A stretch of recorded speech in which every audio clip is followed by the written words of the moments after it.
Illusion and reality. Maya scrolled through her feed, her thumb blurred across the screen.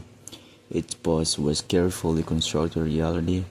Friends laughing in the sun during the cafe, a plate of artfully arranged food, a selfie with flawless makeup, and a caption about living my best life. She knew, intellectually, that these were just glimpses and curated moments. But part of her couldn't help but compare her own messy room and edited face with polished perfection on display.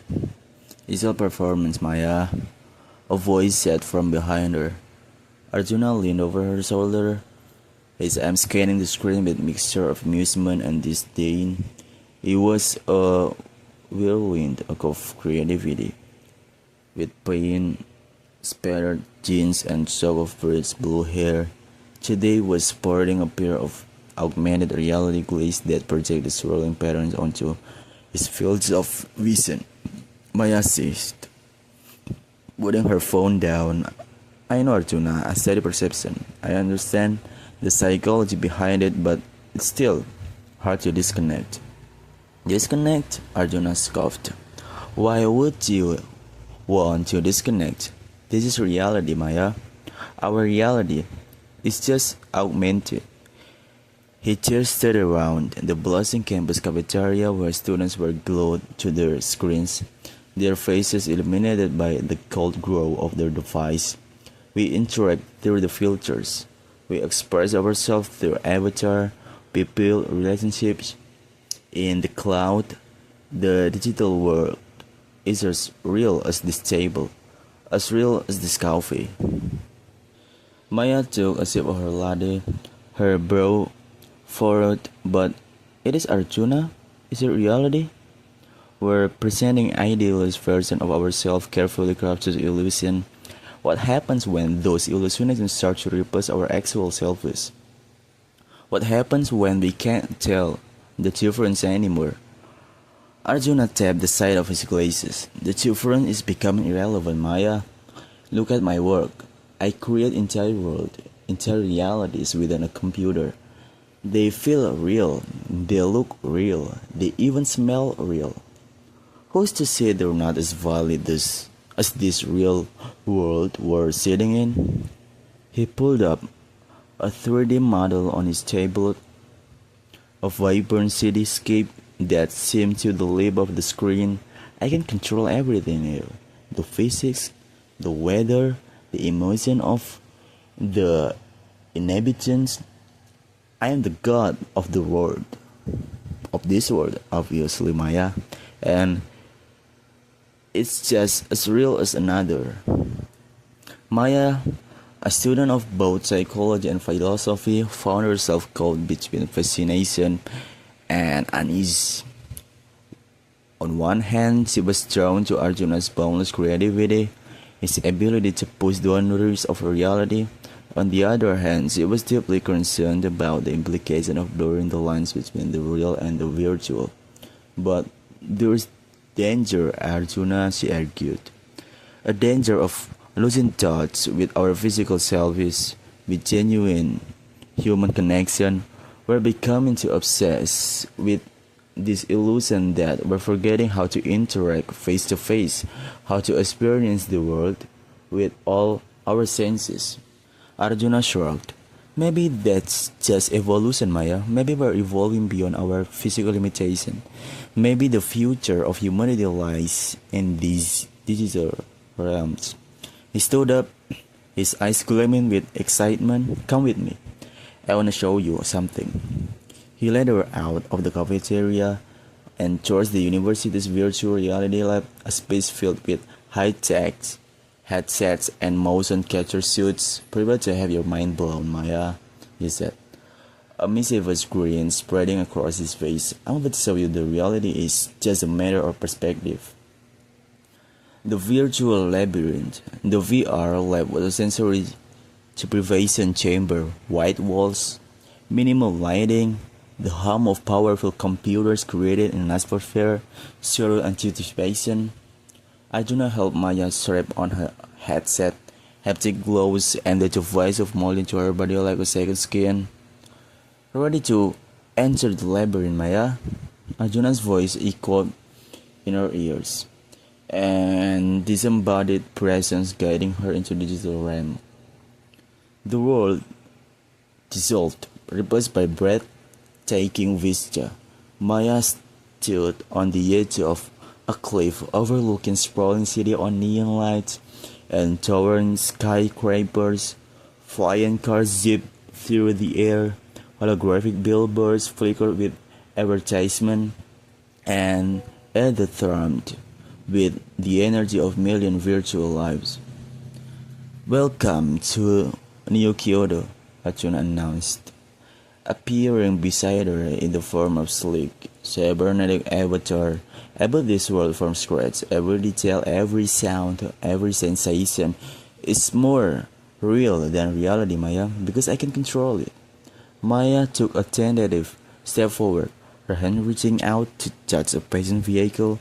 The sensation was surprisingly convincing. The cool metal, the rush of wind, the faint vibration of the engine. Her mind struggled to reconcile what her senses were telling her with the knowledge that it was all an illusion. It's incredible, she admitted, her voice filled with awe. But it's still just a simulation, right? A sophisticated trick of the mind. Arjuna shook his head, his avatar eyes glowing with intensity. But what is reality, Maya? Is it just what we perceive with our senses? Or is it something more, something deeper? In here, I can manipulate these perceptions. I can create experiences that are more intense, more meaningful than anything we can find in the real world. He led her through the virtual city, showcasing its wonders. They soared through the sky on jetpacks, explored the bustling marketplace filled with exotic creatures, and even witnessed a breathtaking session over the digital ocean. With each experience, Maya's sense of reality becoming more fluid, more uncertain. I can't even control my emotion here, Arjuna whispered, his voice taking on seductive tone. He reached out and touched her avatar's hand. Maya felt a jolt of electricity, a surge of adrenaline that made her heart race. It was a simulation of thoughts of intimacy, but it felt undeniably real. Arjuna, she said, her voice trembling slightly. This is powerful, but it's also dangerous. You're playing with fire. You're blurring the lines between what's real and what's not. Arjuna steps closer, his avatar face inches from hers. But maybe there are no lines, Maya. Maybe it's all just a spectrum, a continuum of experiences, some physical, some digital, all equally valid. His gesture to the city around them. Look at this world. It's alive. It's vibrant. It's filled with possibility. Isn't that what we all crave? Isn't that what we're all searching for? Whether it's in the real world or in a simulation. Maya struggled to find an answer. She was captivated by Arjuna's vision, by his ability to create such an immersive and compelling illusion, but a nagging fear lingered in the back of her mind, a fear that they were losing their grip on something essential, something irreplaceable. As the sun set in Neo Kyoto, casting long shadows across the virtual landscape, Maya knew that the journey through the digital labyrinth had just begun, and she wasn't sure if she was ready to where it might lead. The art of deception. Arjuna's studio was a chaotic explosion of creativity. Wires snagged across the floor, screens flickered with abstract pattern, and half-finished projects lay scattered on every surface. Maya navigated the maze carefully, her eyes drawn to a series of large canvases that dominated one wall. "What are these?" she asked, her voice echoing the vast space. Arjuna grinned, stepping forward to present his latest work. "These, Maya, are my perception series. They are designed to mess with your head." The canvases were a riot of colors and shapes, seemingly abstract at first glance, but as Maya stared at them, patterns began to emerge, illusion of depth and movement that tricked her eyes and challenged her brain. One painting seemed to ripple like water, another appeared to rotate on the wall, and the third pulsed with unsettling life of its own. It's like an optical illusion," Maya said, her brow furrowed in concentration but on steroids. "Exactly," Arjuna exclaimed. "I am exploring the limit of human expression, the way in which our brains can be deceived. I'm using color, light, and perspective to create illusions that are so convincing they feel real." He gestured to a video installation in the corner, where a series of distorted images flashed across the screen. "And it's not just visual, I'm also experiencing with sound, with touch, with even smell and taste. I want to create a total sensory experience that blurs the line between reality and illusion." Maya, with her background in psychology, was both fascinated and disturbed. She recognized the techniques Arjuna was using, gesture principle, depth, cues, sensory adaptation, but she was also aware of their potential for manipulation. "But where does it end, Arjuna?" she asked, her voice tinged with concern. "If you can create illusions that are distinguishable from reality, how can we ever be sure of what's real anymore? How can we trust our own senses? Arjuna shrugged, his eyes gleaming with mischievous excitement. "Maybe we shouldn't trust them, Maya. Maybe reality is just another illusion, a construct of our minds. Maybe what we perceive is just a tiny fraction of what's actually out there." He led her to a darkened room where a single spotlight illuminated a holographic projection. It was a perfect replica of a human face, so lifelike that Maya instinctively reached out to touch it, but her hand passed through the image, leaving ripples in the air. "This is my masterpiece," Arjuna whispered. "A digital ghost, a phantom of reality, is not real, but it feels real. It evokes emotions, it creates a connection. Isn't that what art is supposed to do?" Maya stared at the holographic face, her mind racing. She was grappling with profound a question about the nature of reality, about the limits of human perception, about the power of art to shape our understanding of the world. "But there's a responsibility that comes with power, Arjuna," she said, her voice firm. "You can't just create illusion for the sake of creating them. You have to consider the ethical implication, the potential for harm." Arjuna stepped closer, his gaze intense. "But isn't all art form of deception, Maya? Isn't every story, every painting, every song carefully constructed illusion designed to evoke a response? Where do you draw the line?" Maya didn't have to an easy answer. She was caught between her desire to understand Arjuna's artistic vision and her fear of the consequences of blurring the lines between illusion and reality. As she stood in the darkened studio, surrounded by Arjuna's mesmerizing creation, she knew that the debate was far from over. Then The stakes between were higher than she had ever imagined. A campus-wide exhibition showcased Arjuna's perception series, transforming the art gallery into a labyrinth of illusion. Students and faculty wandered through the space, their faces a mixture of awe, confusion, and even a hint of unease.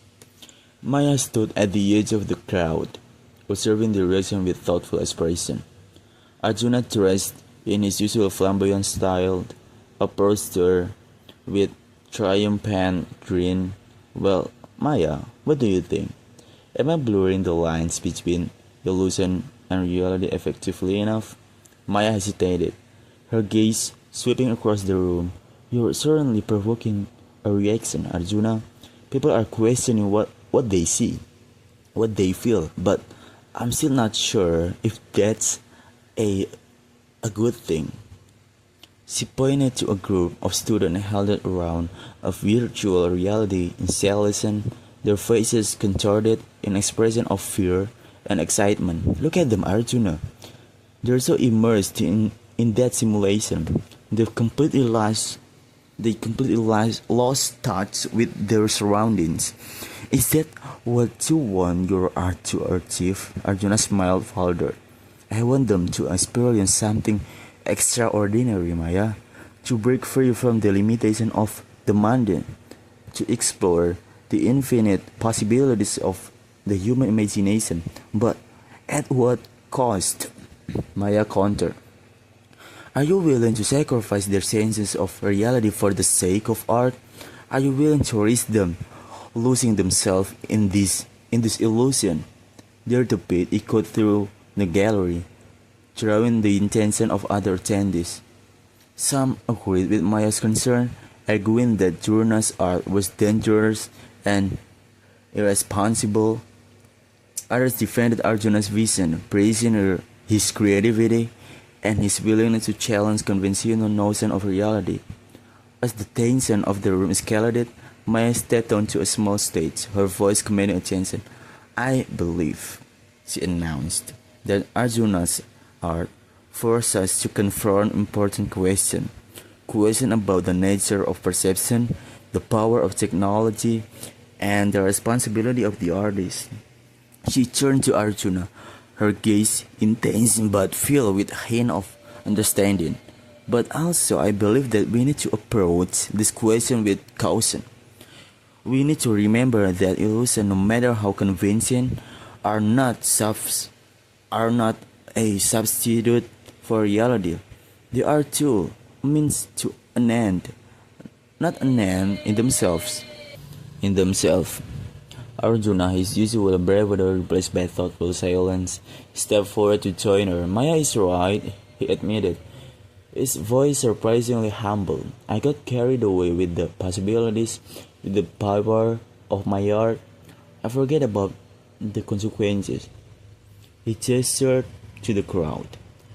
I wanted to create illusions that were distinguishable from reality, but I realize now that the most important thing is not to deceive, but to reveal.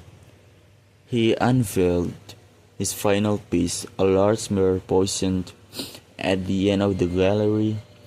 As attendees gazed into the sound on their reflections, but a series of distorted images that represented their inner self, their fears, their desires, their hope, their illusions. This is the ultimate illusion, Arjuna explained. The illusion of the self. We all create our own realities, our own identities based on our perceptions and beliefs. But through this, we are all more complex, more multifaceted than we allow ourselves to believe. He stepped down from the stage, his eyes meeting Maya's. Thank you, Maya, he said softly. You helped me to see that the greatest art, not the art of deception, but the art of unveiling. The atmosphere in the gallery shifted, the tension replaced by a sense of introspection and understanding. The attendees began to engage in thoughtful conversation, sharing their own experience with illusion and reality. As the exhibition drew a close, Maya and Arjuna stood together. Their debate, transformed into a collaboration, had found a balance between the power of illusion and the importance of the truth, between the artist's vision and the audience's perceptions, and in that shared understanding, they discovered a new reality, one that was both more complex, more beautiful than any illusion they could have created.